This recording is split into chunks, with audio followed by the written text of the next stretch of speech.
Recently, I bought an incredibly expensive pre-built PC from CyberPower. The reason? To finally get my hands on a 3080 and 5950X, two of the hardest components to buy right now in the PC hardware space. And from what I've seen, this is the easiest way to get out of stock components, whether it's CPUs or GPUs, without paying way too much to scalpers. But there is a high initial cost for this. You see, I'm not just buying the CPU and the GPU, I'm buying motherboard, RAM, PSU, case, everything in between. But my intention was to sell all of that and see if buying a pre-built PC, keeping all the components that you want, selling everything that you don't, and see if that's a financially viable option to get components that you otherwise wouldn't be able to get right now. And that's what this video is. So if you haven't seen part one, where we go over the PC that I bought and why I bought it, and the components that I had left over, that video is going to be linked there. You should probably watch that before continuing this video. And in this video, we're going to quickly recap the costs and the parts to refresh everyone's memory, and then go over the sale montage and evaluate how much a 3080 and a 5950X actually cost me. And if you were to do this yourself, what you should expect.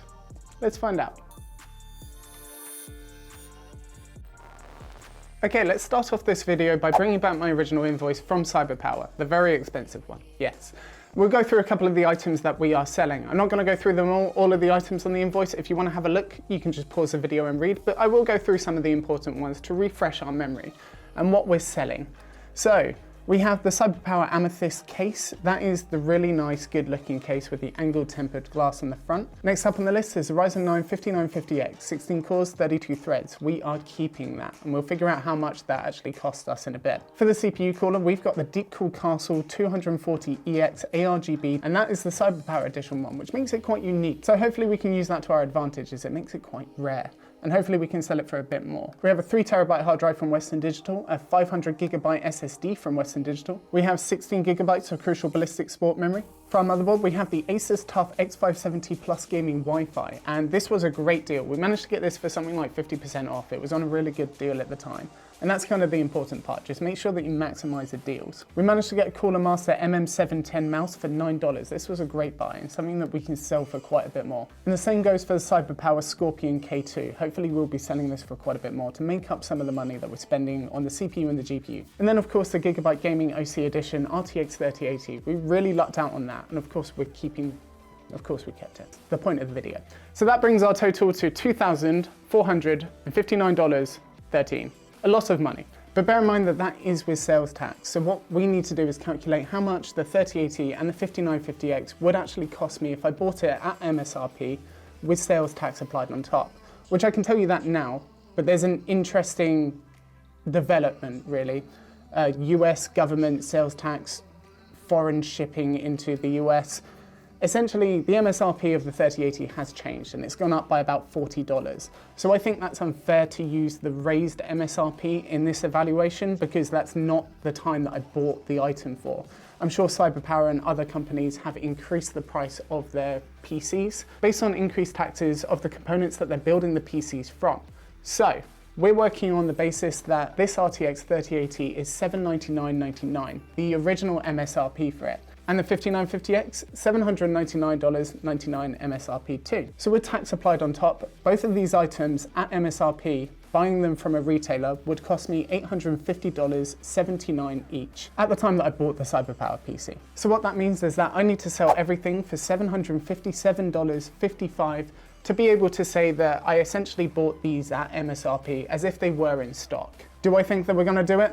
I think we're gonna have to take a bit of hit on both items, but the question is how much of a hit and whether you would be willing to take that hit too. But also bear in mind that you might get some free items out of this, which might make it a bit more worthwhile for you. But let's find out how much everything cost after the sale montage right now. What's up, man? How you doing? Good, how are you? Very good. So why are you looking to get rid of it? The honest story is I bought a CyberPower PC, like a pre-built system, so that I could get the 5950X and the RTX 3080 out of it, and now I'm selling absolutely everything else. So hard to get, man. Yeah. You wanted 35, right? Yeah. Can you do 30? I can't. I got to make as much as I can back. You can make as much as you can. Great. Yeah, I can do 35. This is embarrassing. I bet you didn't expect to see me so quickly. You see, my problem is that I went to OfferUp as my first point of contact. I quite like marketplaces like that because it's no fees, it's all cash, nothing to payment processors or marketplaces. So all the money that you collect is profit, or is money that you can recuperate for a project like this. And although I do live in a pretty major city, I really didn't have that much luck, but you may have a different experience, and I do suggest using marketplaces like that where it's zero fees, because then all money that you collect is money that goes towards your project, or money that you try and recuperate. So what I did next is I went to Reddit. How am I going to make this montage interesting? Rock music.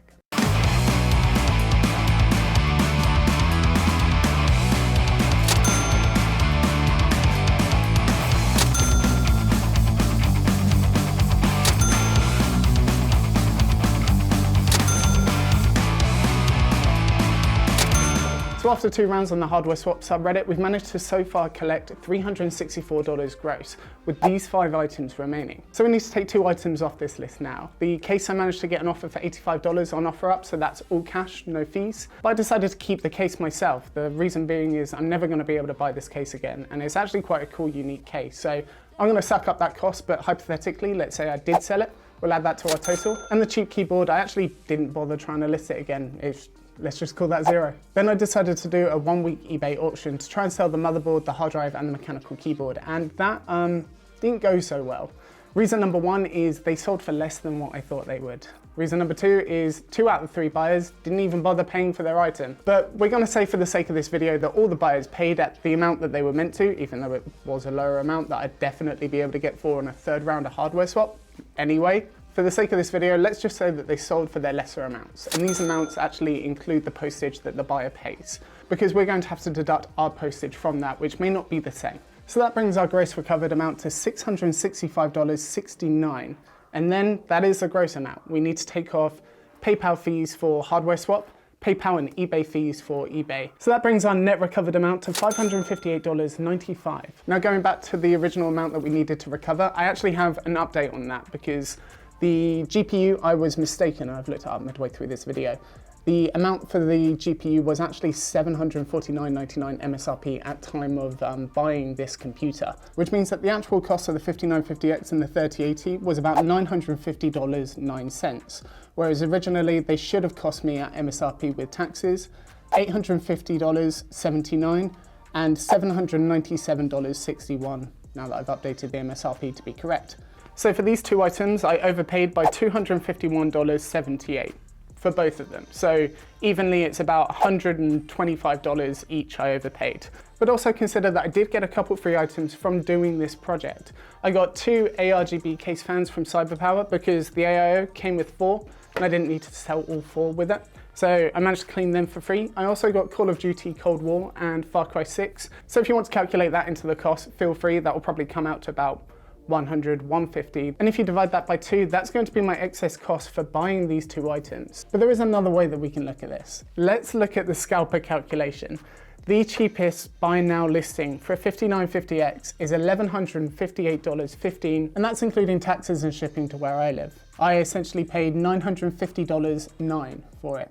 And then if you look at the cheapest legitimate 3080 listing on eBay, the lowest buy now one, that's $1,407.53. In fact, this exact 3080 is $1,488.89, which means that if I bought these from scalpers, I'd be paying anywhere between $2,565.68 to $2,647 for.